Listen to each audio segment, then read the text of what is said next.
DJ Event Planner will change the way you manage and run your business. Streamline all of your procedures and software into one easy-to-manage system. DJ Event Planner, the ultimate online planning tool.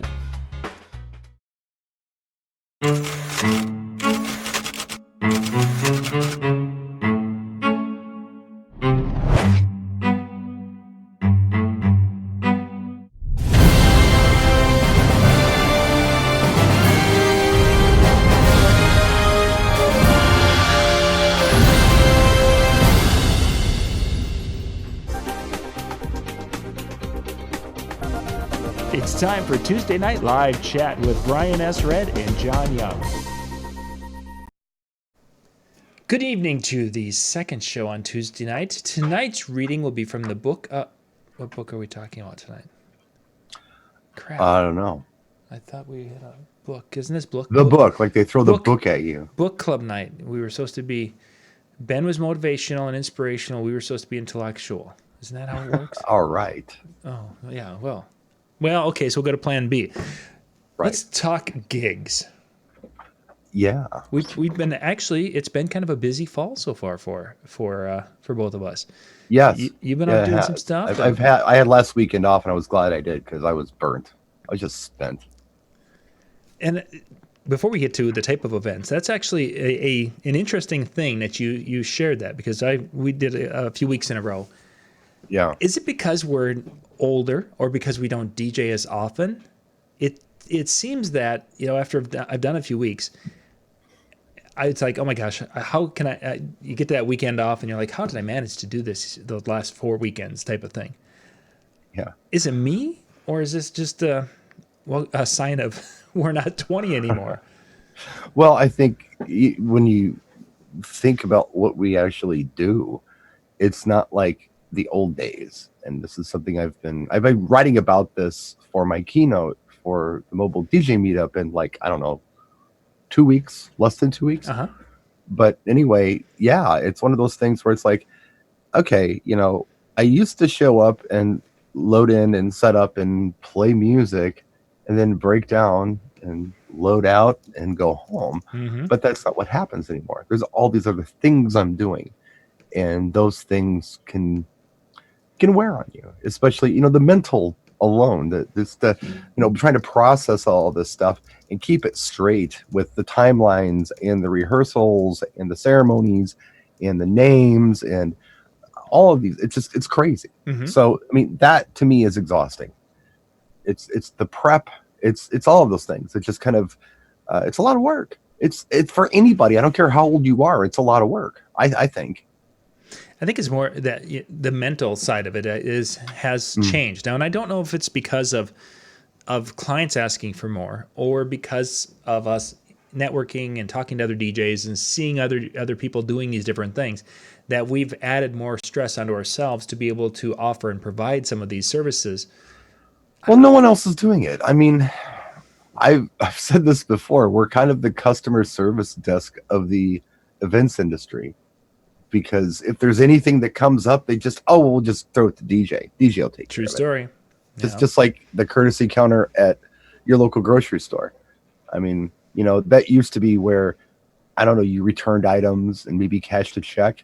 Now it's lottery tickets. It's where you get cigarettes. It's probably where you bank half of the time. Mm-hmm. It's the complaints department. It's probably HR. It's everything. It's just all this crap just keeps getting piled into this one area. We are that area, and we've been that area for a long time. And the good news, I feel, if you think about it, John, it should make us more valuable. Mm-hmm. I don't know that it always does in everybody's market. You hear a lot of people complaining about price and underbidding and all that stuff. But if you're really doing all of these things, and if you're that valuable and you are really kind of the go-to for events, you would think it would make us more valuable, and it has me. I'm making more money than I did. Mm-hmm. I'm a lot busier than I was, and I'm more tired than I was, but I'm making more money. And that obviously is a nice little side part of it, but that responsibility thing and how we have taken more of that, I could actually see, because a couple of weekends I had my maybe 19-year-old son, my college student. We'll go with that. Yeah. He did his, I think it was his third wedding that he has done. He hasn't done a DJ event for a couple of years, but he had a family who knew a little bit, and they're like, hey, can he come? I remember you were talking about that. Yeah, and Brandon went and he did it, and they had an absolute great time with it. But some of the things that initially they wanted just this straight up. And just to basically play our first dance. If you could announce our first dance and play that, will be good. And then the rest of it is just basically background party type stuff for the rest of the night. Right. No problem. He can handle that. Well, then as they continued on, and it was they were throwing more things, and for someone like yourself or myself, whatever. What do you want to do? Okay, we'll do it, and it's going to happen. Well, in Brandon's situation, he's like, well, I've never done that before. How would I go about doing that? Well, let's take it apart, break it down, script it out, and we're going to practice it, and then we'll throw a couple of scenarios and go that route. It's just that tendency to just say, hey, let's just do this.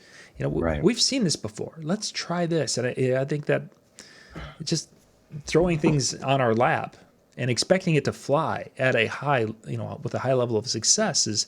I don't know if that's just become the assumed thing that it can happen with all DJs, or if it's something that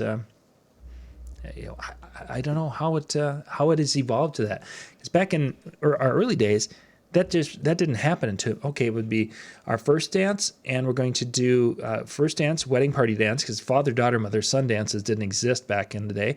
First dance, wedding party dance, and then we're going to do a dollar dance, and we're going to auction off the garter and a bouquet later tonight. That was it. There was our wedding planner right there. Oh, and did you want to pick your first dance song? Oh, you could do that too. That was it.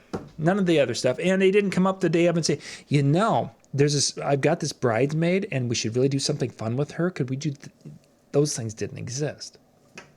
It's changed. It's changed so much. I mean, jeez. Okay, my last wedding was.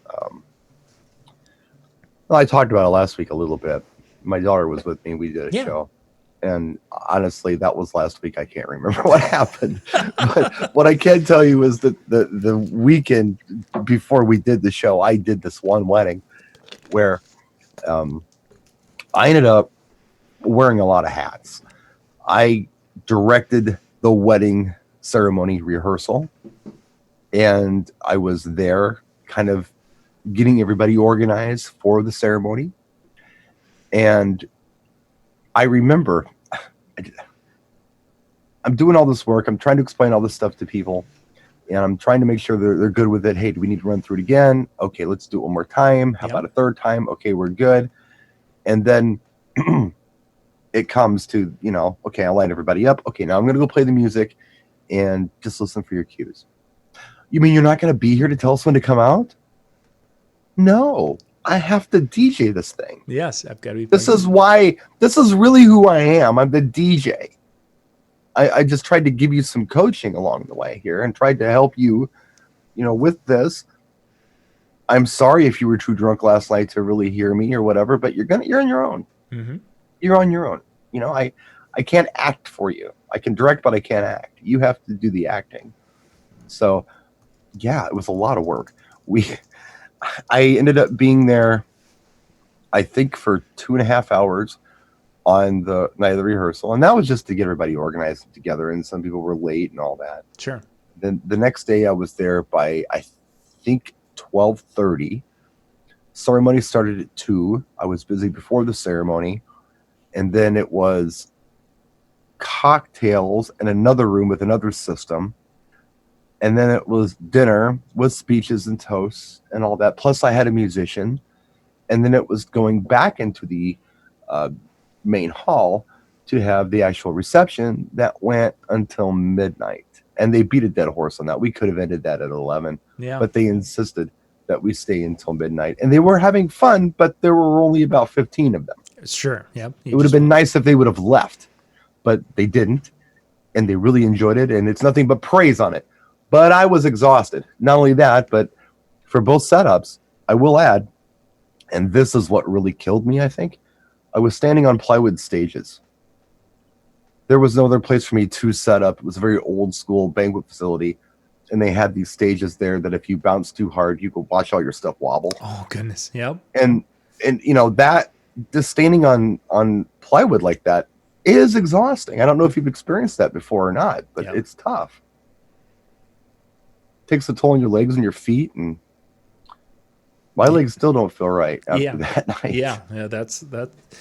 I've carried the pads with me at every show, and at a couple of these tent weddings, I had to put them on the ground just because the ground was so wet. Just to stay. It's like, oh, I'm on soil or grass. It's gonna be nice and soft. Yeah, but it's soaked. That doesn't bother me as much as standing on plywood stages. And getting up and down on them because there's no stairs.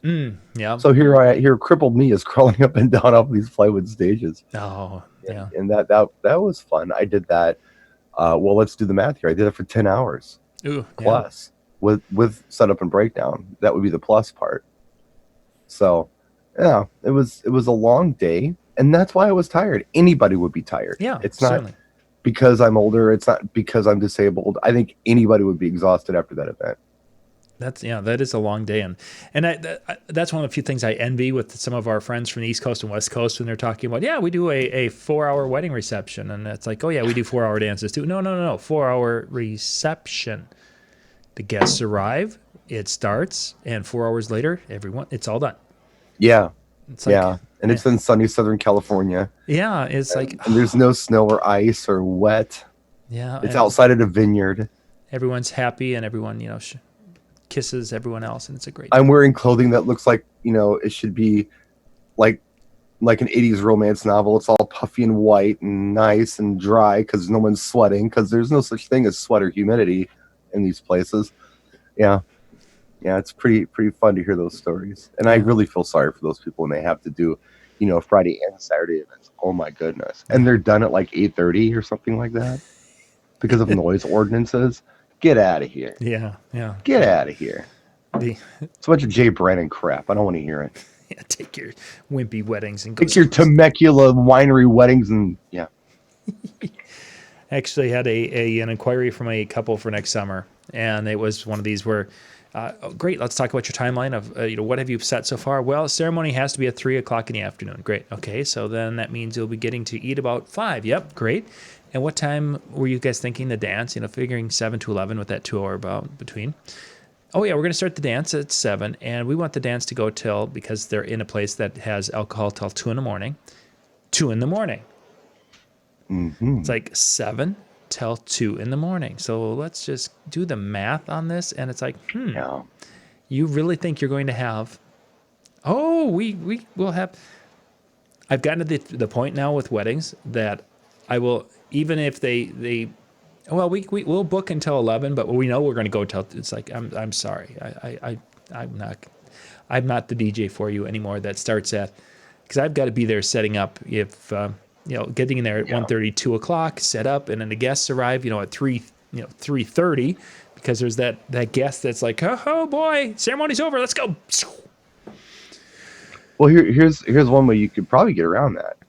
I'm just thinking out loud here. But if you give them a time block and say, look, I tell you what we'll do. 7 to 11, it's a lot of time for dancing, especially after you've had a long day. Yeah. But I understand you want to go till 2. So how about this?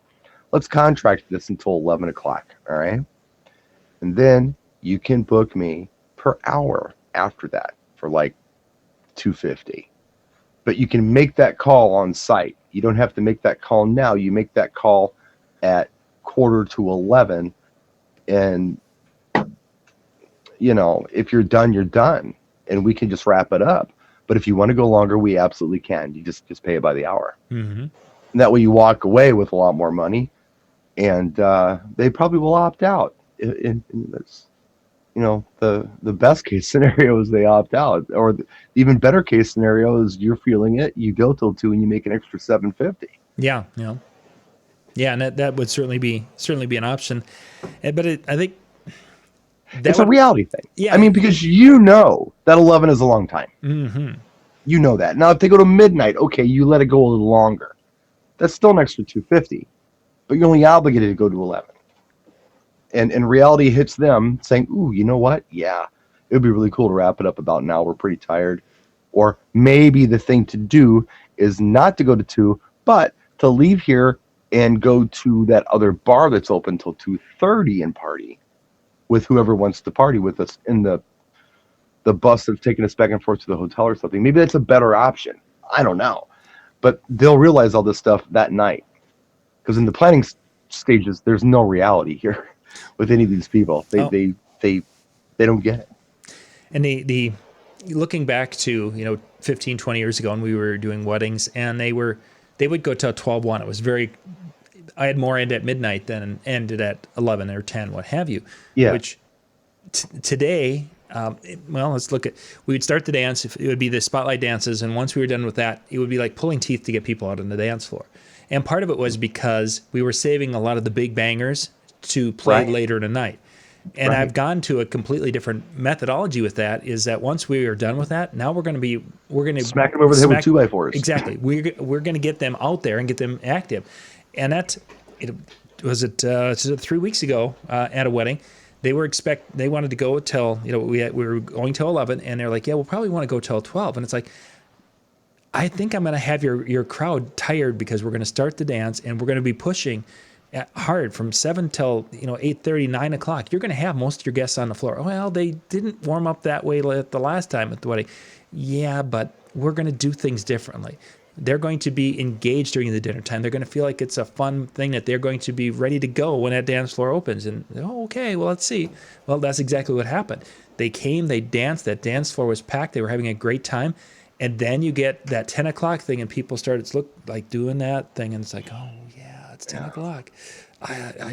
Tomorrow I still want to get to church in the morning, or I got to do this tomorrow. It's like getting beyond 10 o'clock. It's like you can almost go and watch the video. The dance floor is full. People are having a great time and such, and then it hits that 10, and they start to thin out, and then I'm left with that 15 people there for the last hour and a half. I'm a midnight guy. I mean, that's just what it is here in my area. And I see people in the chat talking about 10, 11 o'clock. That's when halls cut them off. Here it's midnight. It's just the way it is. My experience typically is that I'll have a strong start, and then not dead air, or not a dead zone or whatever, but the energy will die for a while. Yep. And then at 11, all of a sudden it'll go whoop, and they'll go strong until midnight. So it's almost like they're taking a breather for an hour or so. Mm-hmm. From 10 to 11 or whatever, to drink or talk or whatever. They're still, they aren't engaged. The dance floor is not empty. It's just not as full as it was. But then it spikes. They've had enough alcohol. Okay, now we're drunk. Now we want to do, the cha-cha slide again or whatever. And then you just go hard until midnight. One thing that I saw here is Brian Kay was saying he doesn't understand what we mean by wedding season, because where he lives, he does weddings when it's hot out. He does weddings when it's cold out. So he doesn't understand the concept of wedding season. Mm-hmm. What would you say to that, John? And I believe Brian mentioned he's from the East Coast in the northern Pennsylvania. Brian lives in Scranton. Yeah. In our situation, weddings stopped, and last weekend was pretty much, for second weekend of October is generally kind of the end. There's still going to be a couple. We hit Halloween, and in Minnesota, the weddings completely stopped because we have 2 weekends of deer hunting. Then we have people getting ready for the Thanksgiving. Then we have Christmas. So really, in Minnesota, because of weather and different things, we're done now with weddings. You might there might be a January wedding. There's a wedding here and there. It doesn't mean they're over. But there's. Yeah. We've gone through the schedule, and of course, there's 52 Saturdays in a year type of thing. And you go through those and take out the holidays, and you take out some of the other things. In our markets, we've got generally about 22 potential dates for booking weddings. Is really, really, I mean, yes, there might be one here, one there, but it's not what it could be. And we've got central Minnesota, we have a very religious community so that time between, before Easter is kind of a dead zone. Although there are more people doing things now than there were 10 years ago, it's kind of a slow time. So. what I'll add to that, and it's very similar here in Wisconsin, but what I will add to that, and not only the holidays kind of interfere, like John said, not only do we have goofy things like hunting season and all that, but the other factor is when you talk about an East Coast, I guess, community, or the people who live on the East Coast, that was settled 250 years ago plus. I mean, those Europeans, they're Americans now. I mean, they're just, they don't even know where they're from half the time. In the Midwest, it's been, and I'm a transplant, so I'm more the East Coast person. My family's been here for over 250 years, so I'm there with the East Coast people. But most of the people who live here, their family came over 100 years ago. Yeah, yep, for sure. Well, it's a lot of Germans, a lot of Poles, and I think where you are, it's a lot of Scandinavians. But it's not like they came over here a long time ago. There are pictures of the people who came over here, like photographs. Yeah. So it's a relatively new European settlement, or settlement of people from Europe, or whatever you want to call it. Yeah. The people who live here haven't just been here since Independence Day. So the culture came with them, and it was a party culture. Religious or not, and they're very religious. Fish fries on Fridays, all that kind of stuff. They still party. Beer is not something that is interfering with their religion. Yeah, because they're drinking it. So I think when a lot of people think of religious people, it's like, oh, no alcohol. Oh, no. These religious folks will put them down. Oh, yeah. So it's a lot of Lutheran, it's a lot of Catholic, of course, but they drink beer. They party at the drop of a hat. It goes back to the old polka thing. Yeah. Right? And it's an interesting period of time when I think a lot of the natives, or no, I shouldn't say, when a lot of the settlers came over here, because, okay, for instance, John, I don't know if I've shared this with you or not, but when I go to Germany, I will tell people Milwaukee is a German settlement. Sure.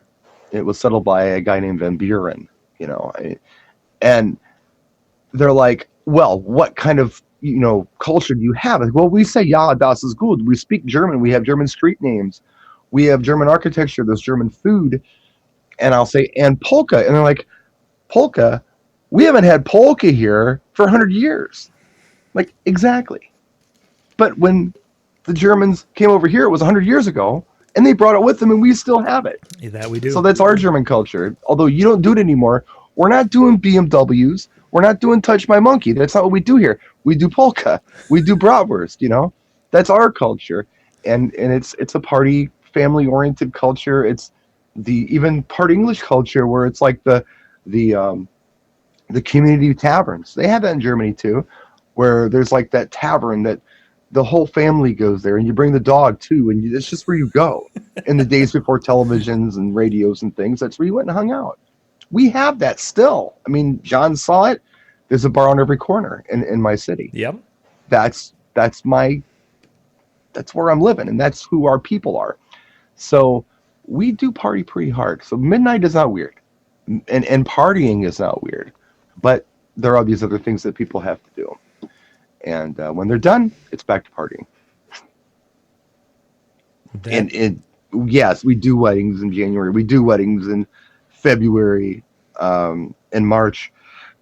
But there are a lot of weddings. For some reason, and this is new, John, I think you'd agree, a lot of weddings in fall. Yes. It's kind of the new wedding rush. Yeah. It used to be June. June was the hottest Yes, month. it was May, June through August.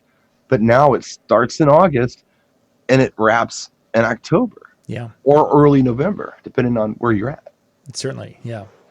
Yeah. This particular year, I had a couple of late October events that had canceled, but last winter, my October was full, and I was having request after request for people like saying, "Hey, are you open at the end of the month? Are you open at the end of the month?" Well, unfortunately, life happens and things fall through. But yeah, it's become a fall barn wedding time. Thanks, Matt. That's exactly where I was going to go with that, is that you've got people who are wanting to be out in the, doing the farm weddings, and they want to be outside in a tent or doing something like that. Because most of the time, like this past Saturday, it was sunny and very little wind, and it was 65 degrees and such. It was just a fabulous day, and we were off because the weekend before I had the last tent wedding of the season, and that was 33 degrees, snow and sleet, and a sideways wind. Oh, that was the coldest I have ever been at a wedding. And God, you live in the worst goddamn place, man. Oh, and it just was. And then as we're headed across, because we went after that wedding, we ended up driving down to Louisville last week. And as you're headed across Wisconsin, and you're just watching how things are getting warmer, and you can see from the land how the warmer area, and they're able to get their crops in earlier, and how things are different there, because we were so cold and wet this spring. Everything's so far behind, and it's like, wow, there are other places in the world in the upper Midwest that actually can function more than just like 6 or 8 weeks in the summer. Right. It's like, that's crazy. Yeah. I turned down an event for last weekend. And I turned down an event for this coming weekend. And there's a reason for it. And I'll explain. Because I was burnt out. Sure. I just couldn't do anymore. B, it was the last weekend was the last weekend that I knew I can get that Mustang out driving around. Oh yeah. That was it. And if I'm gigging every single weekend, I have no time to take that car out. Yeah. And enjoy it or hit it, whatever. And then next Saturday, or this Saturday coming up, I should say, dude, that's trick or treat, man. And I've made the mistake of gigging on Halloween trick or treat night before, and let me just tell you, man, I like to sleep in my own bed. It's a bad thing when I'm not around for things like that. I get punished, so I don't need that kind of frustration in my life. I'm just gonna go ahead and make sure that I'm home on trick or treat night, so we can run the bubble machine, we can run the fog machine, we can take the video. We can enjoy the fruits of our labor, what we've done outside. Just got to take it. So I did. And for those of you who are wondering what Brian's talking about, if you go check out the disco porch, the Halloween setup for the disco porch, they've got it decked out and ready to go. Blanca did a nice job this year, and she did really good. Yeah, it looks really good. She did 98% of it. I had very little to say. But I'll go out there on trick or treat night and run some fog and run bubbles, and that'll kind of be icing on the cake. But yeah, that's the reason I took off. I could have just continued to be busy. I'm going to be busy after I get home from the meetup. I've got stuff going on. In fact, I have an event. It's not a wedding, but I have a corporate event that I'm assisting with on the 7th, which is a Thursday night. Mm-hmm. But I'll be doing lighting, and I'll be doing some DJing on that night. We did it last year. I did it with Art. There's 2 rooms, and I got to take care of one of the rooms. So, yeah, it's busy. It's just that time of year. There's homecomings, there's weddings, there are Christmas parties or end of the year parties they have as well. It's a busy season. Yeah, that it is. And there's in our situation, we had the dances and between homecomings and weddings that all just kind of wrapped up, and it's like we jump right from that into covering trade shows, because this is now trade show time. Yeah. And depending upon your industry, there's the fall trade shows before Thanksgiving, and then after January, basically you start with CES, and then you go through really almost to Easter trade show season. Yeah. And it's absolutely crazy. But yeah, we're probably a little different than most people, but yeah, that does indeed happen for us. Just looking ahead. Right. Huh? I'm just looking ahead to trick-or-treating day. If the kids would trick-or-treat Saturday night, the 26th, we've got a projected high of 56 that day, which would be a nice day to get the kids out. It's probably not much different here. We're high in the mid-60s, and the lows are around 50. Yeah, so, but sometimes into the 40s. It was 39 coming home one night when we were putting the front end on the car last week. but that was very late. That was probably 1, 2 in the morning. So yeah, it went from like 83 to like 38 that week. It was just stupid. Yeah, this is crazy. It's that time of year. Brian K says, I guess everyone is busy but me. I know Brian does struggle with work sometimes, but with that in mind, I will say this: we are doing that meetup coming up in less than 2 weeks, and the whole idea of this meetup isn't just to get together and slap each other on the back for, hello friend. It's about sharing ideas and getting motivation to further your stuff as a DJ. Yep. And Brian and I have talked extensively about a lot of things, and he's come to me and he said, well, I have a problem with this. I said, okay, well, how about this or this or this? And Brian is really good at coming up with excuses why he can't do any of those things. He's an expert at dodging all of these solutions. Not that my solutions are the best, but they are solutions. So I will put this out there for Brian and anybody else coming to this meetup or any other networking event. You have to be open to new ideas or forget it. If you got a problem and you're looking for help or solutions to fix the problem, and you get reasonable, helpful solutions, and you, for some reason, refuse to execute these solutions and put them into play, you got nobody to blame but yourself. That's it. We're here to help. We're here to share. And I'm going to go and be incredibly open at this event. I'm going to listen. There are things that maybe I don't particularly get, or things I'm not really good at or whatever. There's things I'm really good at, but there's things that I'm terrible at. I mean, I'll admit it. I'm going to listen, and I'm going to be open, and I'm going to try some of these techniques that maybe I've never tried before, and maybe can help me become maybe better at what I do as a service provider. You got to be open to ideas. That's just key. You can't just attend. There's not enough to just attend. Yeah, you really have to. You have to take action.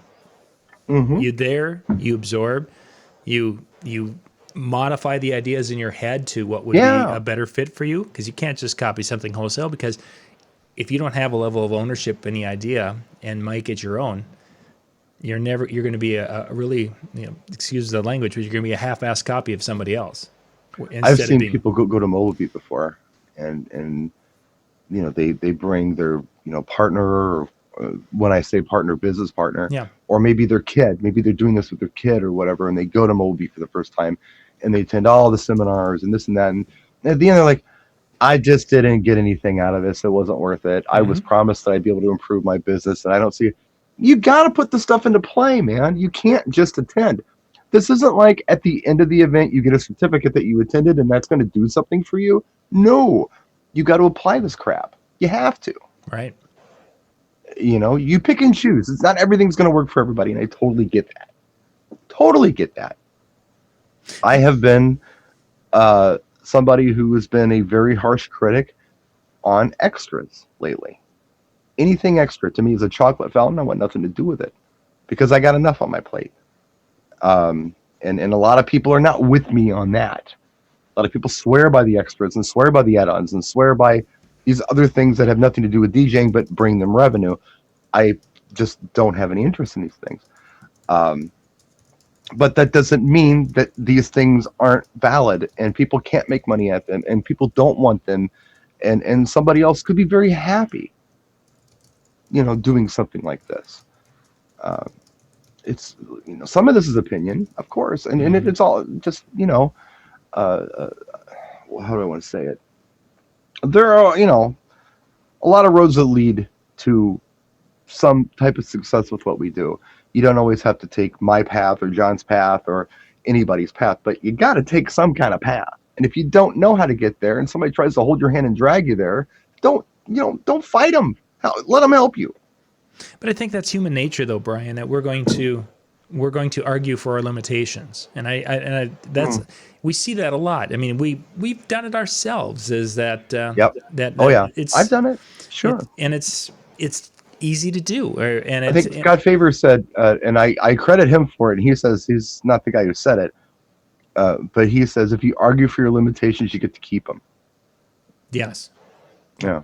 and that's so very true. And unfortunately, we argue to keep those limitations because those limitations make it so we don't have to change, and it keeps us in this little comfort zone.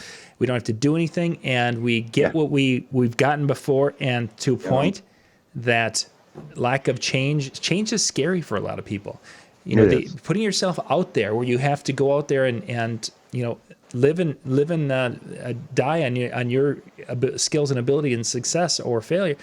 It's sometimes just easier to say, you know, it just doesn't work in my market. No one hires a DJ for over $500 in my market, and you just live with that because anything that you would have to do to change that is going to put you out there, and that's scary.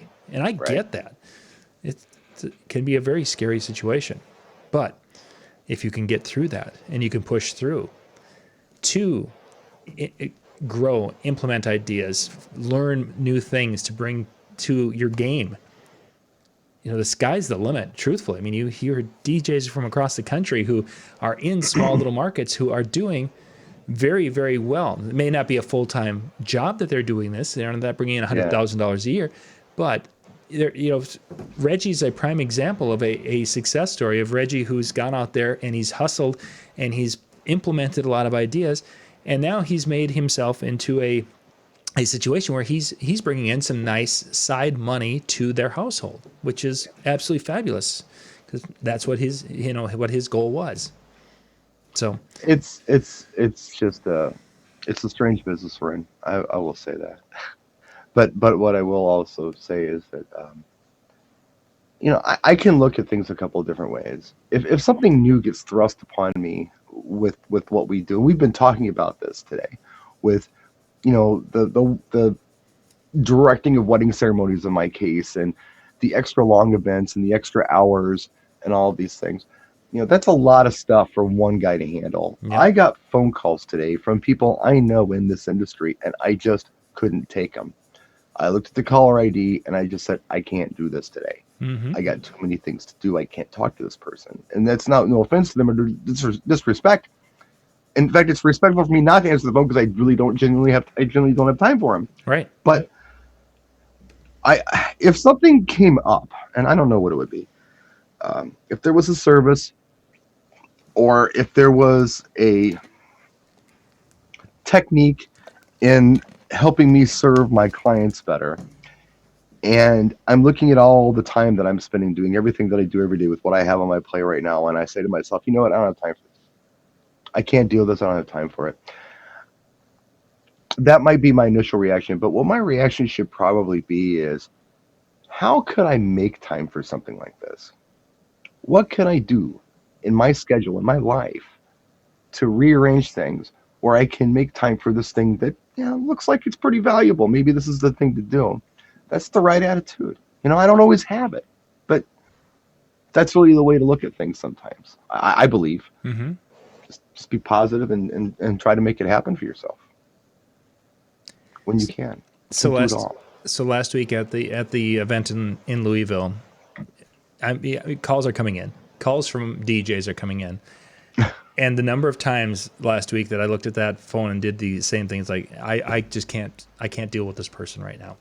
I was driving down the road, and I was just taking care of family stuff today. I had to get Luis to a doctor's appointment. We had to do some grocery shopping. It was very windy today, like really windy here. And do you remember the Hone Bridge, that really tall bridge that you can see all downtown and all that crap on? Yeah. Did we go on the Hone Bridge at all? I know of it. I don't know if I went with you, but I was on top of the Hone Bridge white knuckling it because I'm getting hit by really, really cold, like 60-mile-an-hour winds, and my truck's all over the road like this. Jim Baxter from Colorado Sound Light calls. And I look at the phone and I'm like, no, Jim, not today. Not right now. Not right now. I got to get to a doctor's appointment. I got to keep my truck on the road. I cannot take my hand off the wheel to press hello and even do hands-free with you right now. I'm thinking about too many other things. We'll have to talk another time. Yeah, I did that. I mean, and I had to. It's like, enough. Yeah, It's kind of the cool thing and the crap thing about cell phones. yeah. Really, in the old days, if you were home, you answered it. If you weren't home, well, he's not home. He can't answer the phone. Yep, exactly. You just Now you need an excuse not to answer the phone. let it ring 12 times. Wasn't it 12 times you're supposed to let it ring and then you hang up? Yeah. Something like that. And now if it rings 3 times, we're hanging up. 1, 2, 3, go! They're not What? there. No.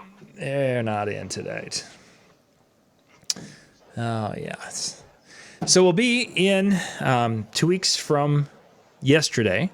Yeah. We will be at the DJ Meetup, thedjmeetup.com, talking, sharing. The mobile DJ meetup. No, the mobile DJmeetup.com. Sorry. That's the website. You guys can go and check that out. I initially was going to be going through step by step, going through how to do Facebook ads, putting together Facebook ads. And through some of the discussions and some of the things that I've been seeing, and even which our discussion tonight actually kind of cemented that, is we're still going to talk about Facebook ads, but I think I'm going to really kind of simplify the whole system down to something that someone doesn't have to be a hugely into the Facebook world to be able to be successful in creating ads, because a lot of the people that are coming to see us at this event aren't the people who are there and have this unlimited amount of time to learn how to do Facebook ads. They need something that they can use quick, easy, get in, get out, and have some success. Quick and easy. I mean, anything quick and easy is wonderful.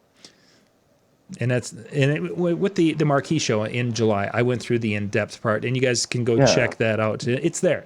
Not going to do that. I will still go through and show you how to do some things and be effective. Will it be as effective as going in and doing it in depth and being that person? No, it's not going to be that as effective. Will it still be successful enough where you can turn that $50 into a handful of leads that could lead to business? Yes, it will definitely do that. So it's a evolving thing. So really, and not to pick on Brian by any means, Brian K, but you're the person I'm putting this together for, is because I want you to be able to take something like this, take that $10 and turn that $10 into some leads and into some money. I don't want to have it so that you're running a $150,000, $200,000 DJ business each year, and you're going to want to take it from $200,000 to $300,000 by using Facebook ads. Those folks can go hire someone to do this, or they have the time and resources to be able to dedicate 2 weeks to go learn it themselves. Go for it. I want to be able to have someone like Brian come in there. I'm going to take you from here to here, and it's going to show you how to be successful. And hopefully after you've been successful here, that will allow you to be able to, down the road, spend more time, whatever, have the money and resources to do it. But let's just make that one baby step to make you a better, more effective marketer without breaking the bank. So we'll see how well it goes. It's going to be an interesting meetup. I'm going to go a really weird direction with my kid. Really? You would go a weird direction? Yeah. This is shocking to me. No, it's going to be more of a discussion than a lecture. I'll do a little monologue at first, and then I'll just kind of, make it more free form. I do have an outline, though. But basically, it's kind of like what we were talking about earlier, I guess. What do mobile DJs do anyway? Mm-hmm. The wedding edition. So, like we were talking about at the top of the hour, I always wanted to say that. At the top of the hour, we were talking about how in the old days we'd show up and we'd play for 4 hours and we'd get out of there. But now we got all these other things that are kind of piled up upon us. It's kind of what I want to talk about. What do we do? A lot of people just think of us as the people who play music, but we're doing these other things. But what I'm going to do, too, because it's who I am, I can't help myself. I'm going to talk a lot about the music part. Sure. Because that's the part I really like. Mm-hmm. Not because it's really necessary for this conversation, but because I enjoy this part. So I'm talking a lot about how I program and the types of things that I think about when I program, and the types of people that I'm playing for and the types of things I'm thinking about when I pick songs for certain groups of people. It should be fun. I'm looking forward to presenting this. It's kind of like stuff that you just intuitively know, but to actually write it down is difficult to explain it to somebody else. If that makes any sense at all. I think it does. I think it does, and Yeah. it's probably one of those things that when I first started training DJs, I thought that I could teach these things. These were the Right. intuitive things that you and I have. That it's Just like, it's oh in yeah, your head. yeah, it's just like, oh yeah, I should be able to tell everyone, and you know Yeah. and no, it doesn't. It's like, what is love? I don't know. I can't explain it. I can't define it, It but I just know is, you I know. know it when I see it, and Yeah. So it's been a challenge, but I think I've got some really good analogies that I can throw out there to help kind of express some of the things that I'm feeling or thinking about, and it should be interesting. I have never done a presentation quite like this, excellent. I'm so looking it should forward be to it. cool. I'm looking forward to. By the way, we're going to do a 3-person show with Ben, you and I, at some point in time during our time together in Allentown. Oh, okay. So I don't know what we're going to talk about, Go ahead. but we will talk about something. So Talk about something. go ahead. I was going to mention that at the meetup, I just heard yesterday, and the information, I still don't have it all like completely cultivated in my head and understand exactly how it's going to work. But there's actually going to be a contest on who has the best idea for mobile DJs. And I think there are going to be like 4 people who are going to present their ideas to the audience. And the winner, I'm not even sure how the winner is going to be determined, but there will be a winner. And there's going to be prizes involved at the So meetup. I'm going to win it. And my idea is going to be that you will be doing cocktail music with Huey Lewis music exclusively, and it's going to win. Yes. Yes. Yes. I won. You guys, You won. You're done, man. All you have to do is get the Vitamin String Quartet to do like Power of Love. And yeah, you guys, you don't have a chance, so you might as well not even bother, because I might even bring my Huey Lewis sports album in as a prop. Would that be awesome? I will not be participating, by the way. It's not fair. And I'm not saying that I have the best ideas. I have the best ideas. I know the best people. No, I'm not that guy. I'm obviously not that guy. But I'm going to be very interested in what you guys come up with. Yeah, that'll be interesting to see what they put together and how that all comes together. You know who I really want to hear from at this show? Somebody I never heard of before, someone I don't know. I want to hear their new, fresh idea that I've never heard before. I don't want to hear the same regurgitated stuff. I want to hear somebody hit me with something that's just, wow. You know? Sure. And that's what's fun about these shows. Sometimes it's not the hour-long presentation or seminar you sat through. Sometimes it's just that guy you ran into on the way to the bar who had this brilliant idea, and it changed the way that you do business, or that you entertain, or that you set up, or that you whatever. It's always that little dumb thing that you never thought of that just changes a lot of what you do. And yes, we've had those experiences. It's neat. It is. It's really neat. That's the fun part for me anyway. I enjoy that. Yes. Looking forward to that. So you guys can go to the mobiledjmeetup.com, and that will take you out to the event page, and you guys can check that out. And if you have any questions, you reach out to Brian and myself, and we will basically, refer you to Owen or Dawn. Yeah, pretty much. I'd say one of the other guys, but hey, you can reach out to us, because we can be completely clueless. You know where to find us.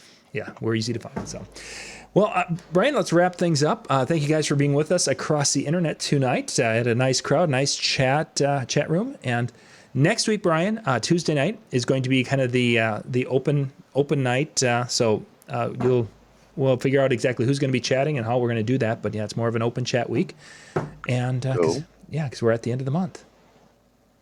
Oh, that's right. Yeah. And then the week after, we'll be coming to you guys from Allentown as a trifecta of intelligence. I like that. Blanca says, where you go? I shouldn't tell this story. Yeah, you probably shouldn't. Oh my God. She says, where are you going? I said, Allentown. She says, Allentown, where's that? I said, it's in Pennsylvania. She says, say hi to Dracula for me. I'm like, what? He does regularly from Pennsylvania. Like, no, honey. He's from Transylvania. A little farther. Where the hell is that? Well, it's in Romania. Well, where the hell is that? It's in Europe. It's like by Ukraine and shit. It's over there. I thought he was from Pennsylvania. No. It might be. Where do you think the accent came from? Well, I thought he talked like that because the teeth in his mouth were making him sound funny. I didn't say this. I didn't share this information with you, but I thought I'd go ahead and Yeah, great. Well, as we were saying earlier, Brian will be there for Halloween, but he's going to be sleeping on the couch for the next few days. On the couch for the next few days. All right. Thank you guys for being with us. We will catch you tomorrow night. We've got another photo booth show, and then we've got Jeremy and Dave coming up tomorrow evening at 10 o'clock. Catch you then. Good night, everybody.